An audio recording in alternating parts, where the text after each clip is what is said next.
News, सच जरूरी है। नमस्कार दर्शकों, मैं श्रद्धा तिवारी और आप देख रहे हैं एमएनएस न्यूज टीवी। तो आइए देखते हैं छत्तीसगढ़ से आई हुई खास खबर। एक नजर डालते हैं आज की हेडलाइंस का। राजनांदगांव बीजेपी नेता दीपक चौहान मामले में उज्जवल दीवान का फरार भास्कर के पति फहद अहमद का हुआ प्रमोशन। मायावती सरकार की बड़ी विफलता मृत्युदंड निकालने की दावा। तो आइए देखते हैं राजनांदगांव से आई हुई रिपोर्टर अनिल सिन्हा की खास खबर। बीजेपी नेता दीपक चौहान मामले में उज्जवल दीवान का बयान।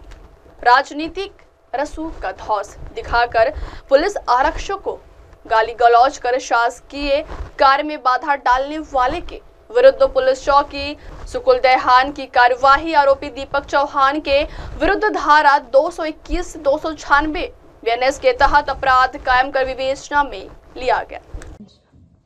जय हिंद दोस्तों, मैं आपका दोस्त उज्जवल दीवान।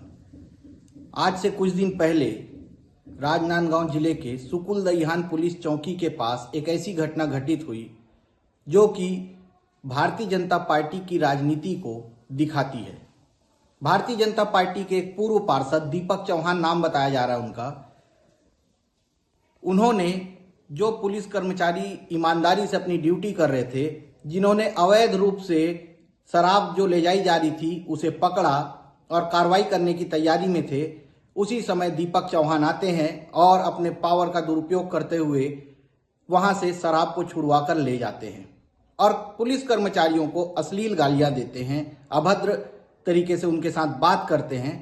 इस मामले में कौन उनको संरक्षण दे रहा है? सबसे पहली बात, क्योंकि राजनांदगांव की बात है तो राजनांदगांव डॉक्टर रमन सिंह जो कि पूर्व मुख्यमंत्री थे और वर्तमान विधानसभा अध्यक्ष हैं, और मधुसूदन यादव जो कि पूर्व सांसद थे और वर्तमान में राजनांदगांव शहर के महापौर हैं।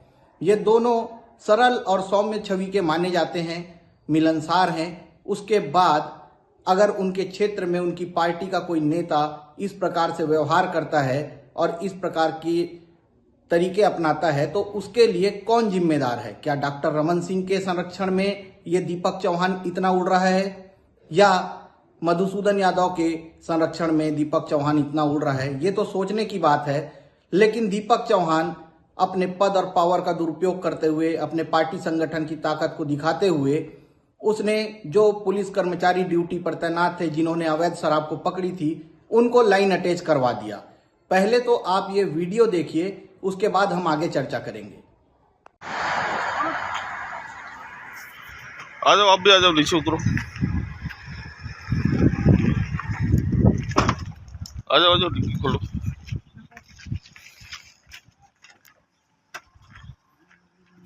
देखो क्या है उसमें, पढ़ ले। इसको भी देखो लो क्या है। प्लेन है यूनिक। कहाँ ले जा रहे हो?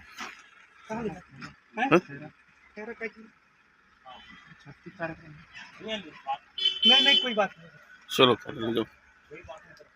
चलो जिनको इतनी मालूम नहीं, बीजेपी वाले लोग के भी चुनाव चल रहा है जी।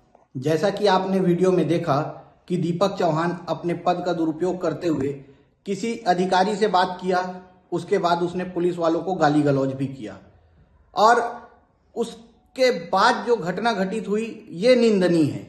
इसलिए निंदनीय बोल रहा हूं क्योंकि जो पुलिस कर्मचारी अपनी ड्यूटी ईमानदारी से किए उनको लाइन अटैच कर दिया गया।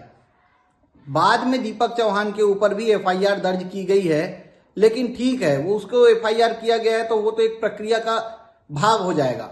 लेकिन क्या भारतीय जनता पार्टी दीपक चौहान के ऊपर एक्शन लेगी?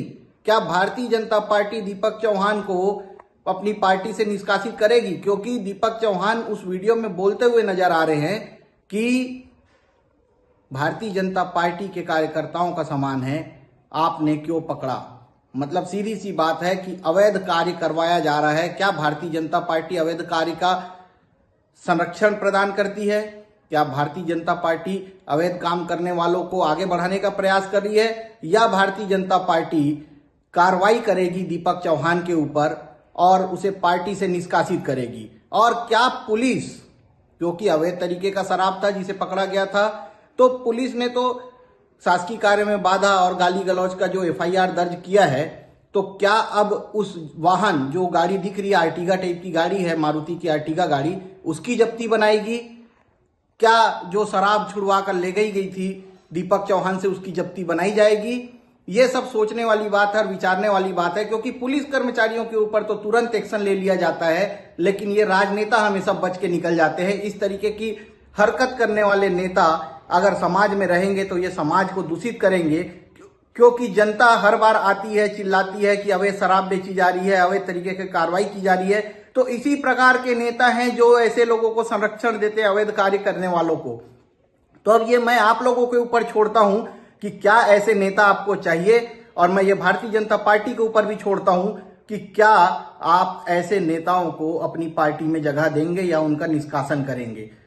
देखने वाली बात रहेगी, क्योंकि पुलिस विभाग ने ईमानदार कर्मचारियों के ऊपर कार्रवाई करते हुए उन्हें तो लाइन अटैच कर दिया, लेकिन एक भ्रष्ट, एक घटिया प्रवृत्ति का नेता समाज के लिए कितना दुखदाई और तकलीफ दे हो सकता है, ये समाज को सोचना पड़ेगा, हमारे भारत देश के नागरिकों को सोचना पड़ेगा।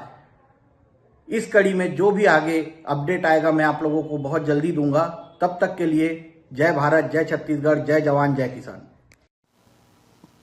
सर, ये जो थाना सुकुल देहान थाना के जो सूचना पे 2 स्टाफ गए थे, कुलदीप पटले और उपेंद्र साहू, उनको अपनी कर्तव्य परायणता के लिए लाइन अटैच कर दिया गया है। क्या है मामला, ये इसमें कितनी सच्चाई है?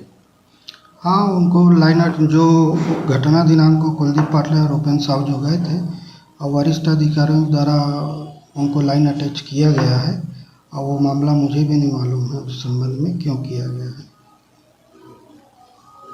अगली खबर, स्वरा भास्कर के पति फहद अहमद का हुआ प्रमोशन। बॉलीवुड एक्ट्रेस स्वरा भास्कर के पति फहद अहमद को अब राजनीति में एक अहम स्थान मिल चुका है। स्वरा भास्कर के पति फहद अहमद को शरद पवार की पार्टी एनसीपी के यूथ इकाई का अध्यक्ष नियुक्त किया गया है। बताते चले कि फहद अहमद महाराष्ट्र विधानसभा चुनाव में अनुशक्तिनगर सीट से चुनावी मैदान में उतरे थे, लेकिन लोगों का भरोसा जीत नहीं पाए और उन्हें हार का सामना करना पड़ा।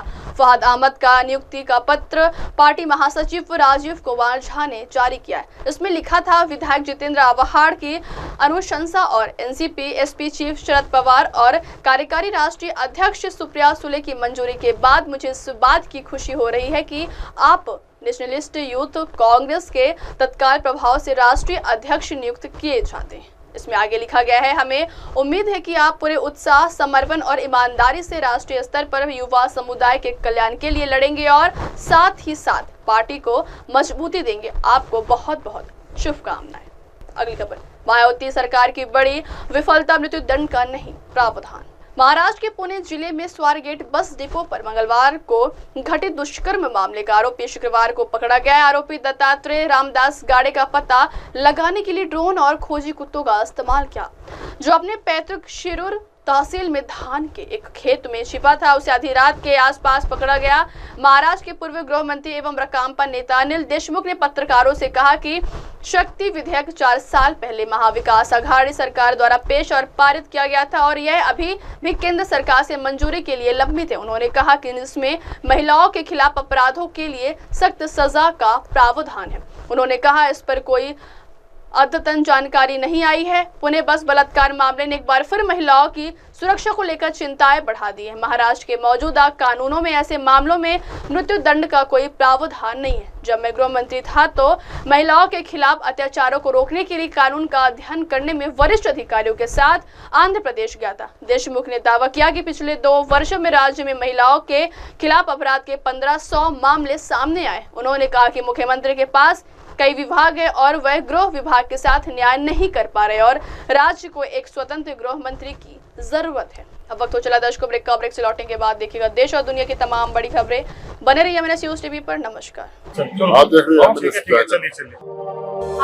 रहे हैं MNS न्यूज, सच जरूर।